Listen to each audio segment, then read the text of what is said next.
विधिमंडळ अंदाज समितीच्या राष्ट्रीय परिषदेमध्ये पैशांची वारेमाप उधळपट्टी झाल्याचं सध्या बोललं जात आहे। आमदार खासदारांना चांदीच्या ताटवाटीत आणि ग्लासमध्ये जेवण दिलं गेलं, पाणी दिलं गेलं। प्रति माणसाच्या जेवणाचा खर्च 4000 रुपये झाला। चांदीच्या एका ताटासाठी 550 रुपये भाडं दिलं गेलं। अंदाज समितीचे अध्यक्ष, सदस्य आणि अधिकारी मिळून 600 अतिथी होते। हॉटेल ताज पॅलेसमध्ये विशिष्ट पद्धतीनं हे जेवण वाढलं गेलं। विशेष अतिथी आणि ट्रायडंट हॉटेलमध्ये अधिकाऱ्यांची व्यवस्था होती। काटकसरीचा सल्ला देणाऱ्या अंदाज समितीच्या परिषदेतच सामान्यांच्या पैशांचा हा असा अपव्यय दिसला।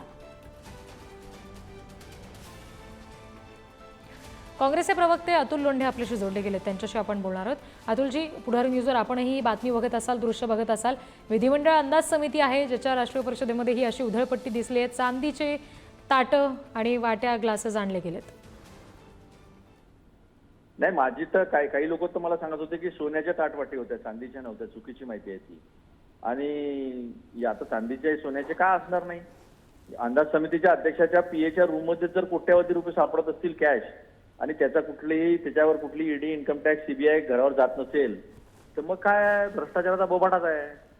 दबा के खाओ और सोने के थाली में खाओ, हा सगळा प्रकार आहे। आणि दिल्ली समोर हे व्हा, नतमस्तक व्हा।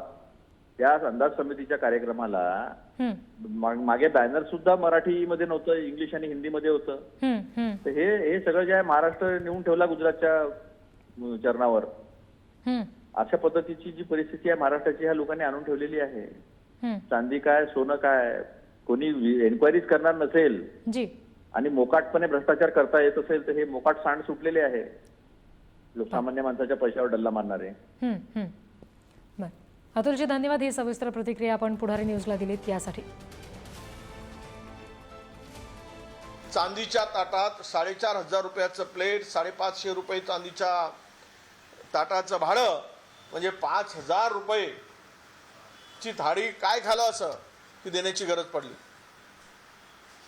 यामध्ये थोडी तरी शेतकऱ्याप्रती, गरिबांच्या प्रती जोराचा कणव दाखवली असती तर जनता तुमच्या पाठीवर आशीर्वादाची थाप दिली असती, डोक्यावर आशीर्वाद दिला असता। पण ते काही यांच्याकडून होत नाही। हे लुटारूंचं सरकार आहे। तर विजय वडेट्टीवार यांची ही प्रतिक्रिया सुद्धा आपण ऐकली। हे लुटारूंचं सरकार आहे असं त्यांनी म्हटलेलं आहे। विधिमंडळ अंदाज समितीच्या राष्ट्रीय परिषदेमध्ये ही पैशाची वारेमाप उधळपट्टी दिसून आली। चांदीच्या ताटात आणि वाटीत आमदार खासदारांना जेवण दिलं गेलं। ही सगळी पैशाची उधळपट्टी या सगळ्या दरम्यान झाल्यामुळे आता नव्या वादाला तोंड फुटलेलं आहे। विरोधक यावरून आक्रमक होणार हे निश्चित।